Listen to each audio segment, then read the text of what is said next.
Now then, people, and welcome back to the Just Your Football Show. It is the 7th of July. I hope you are all doing well. I'm excited and buzzing because, of course, pre-season starts tonight. Leeds United will be in York to face Blackpool. Make sure you join me on the channel. I'll be doing a watch-along for the channel because this is where you keep it locked for all the watch-alongs and stuff. And Leeds United content. Thanks for supporting the channel.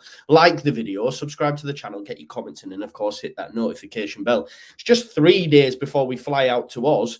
And, of course, just another week before we start them games in Oz. You know, the season's going to be upon us very, very quickly. And don't forget, I have done a Fantasy Premier League. Loads of you have already signed up to it. The link's in the description. Hit it up. We can have a bit of fun throughout the season. Listen, this, of course, is a video to welcome Tyler Adams. We're going to go more in depth of what he's going to give Leeds United and about him as a person. But we do have some news to cover, first of all. And we're going to start first with a left-back. There were reports yesterday. Leif Davis is set to join Ipswich for a deal believed to be around about £1 million. I have received confirmation of this. I know it's in the YEP, but prior to that article, I heard from the same person who was telling me he couldn't originally get a move that, look, he's going to meet Ipswich, and then the YEP brought out that article. I expect that one to be done. Left back lead in the building. Now, of course, after that, we then see a couple of links to left backs. We've been linked to Stoke City defender Josh Tyman.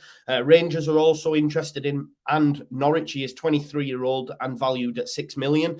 We've then also reportedly been interested in Genk left back Gerard Arteaga.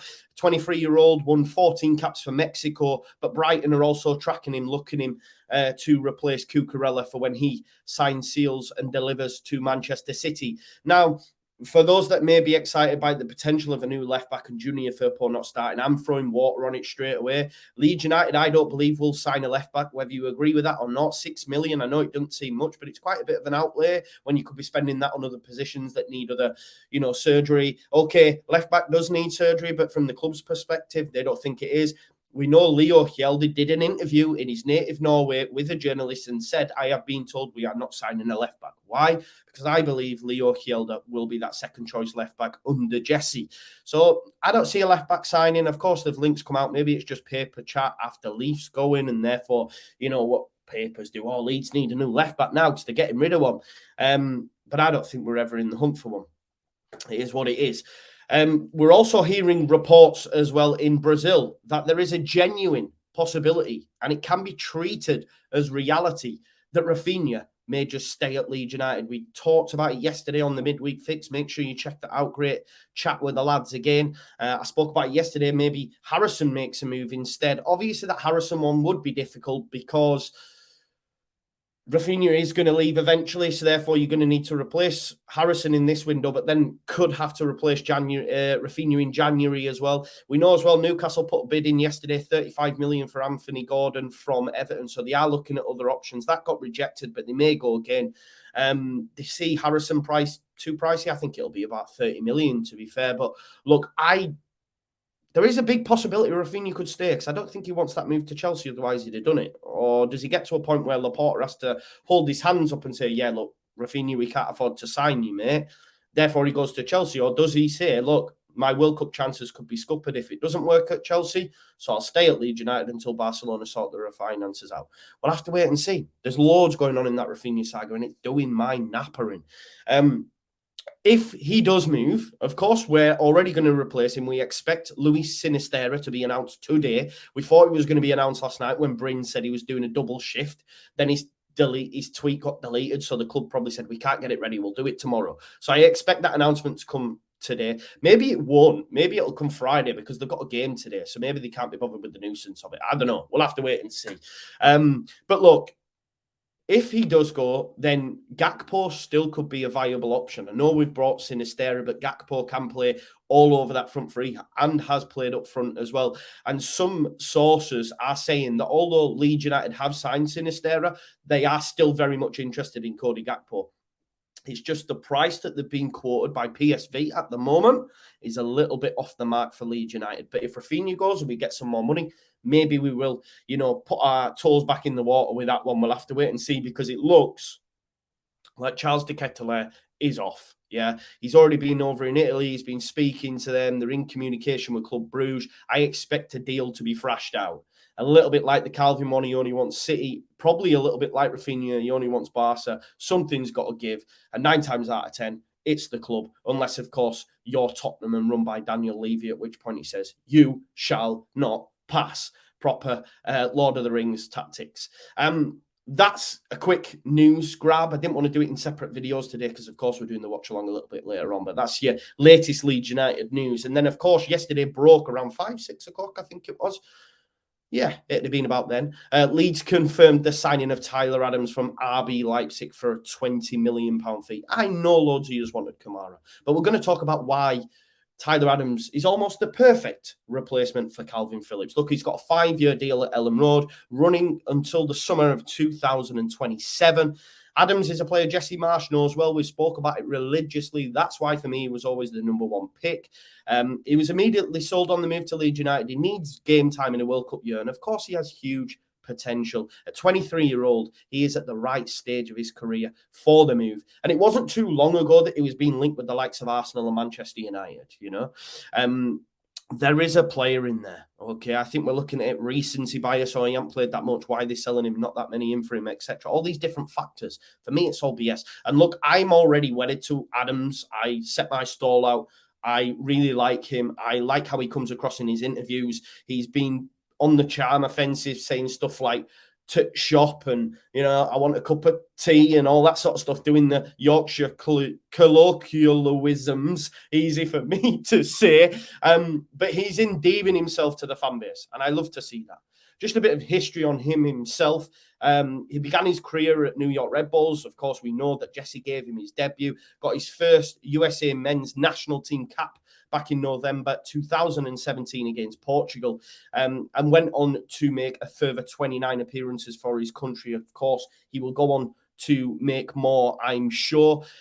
He helped New York Red Bulls win the MLS Supporters Shield and then was snapped up by Leipzig in January 2019. Now, there's a lot of misconception about his time at Leipzig, because though it wasn't a success, I told you before, like, he got the man of the match in his debut game. They were unbeaten while he was in the side up until April, and then he got injured and then they lost a game, a little bit like how Calvin had an impact at Leeds United.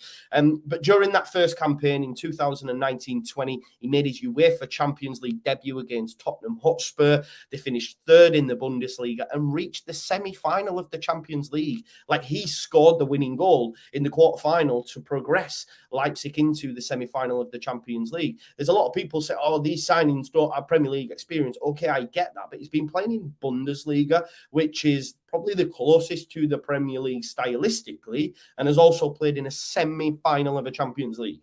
Like, he's no mug. I have to reiterate that fact. The following season, he then featured 37 times for Leipzig, finishing 2nd in the Bundesliga, which is their joint highest league finish ever. And of course, last season as well, he played a key role at the heart of the midfield as Leipzig won the German Cup as well for the first time in their club's history. So there's a lot of recency stuff about, oh, this guy's no good, they didn't want him, etc. Of course, sometimes your manager changes and you fall out of favour. You're just not for that manager.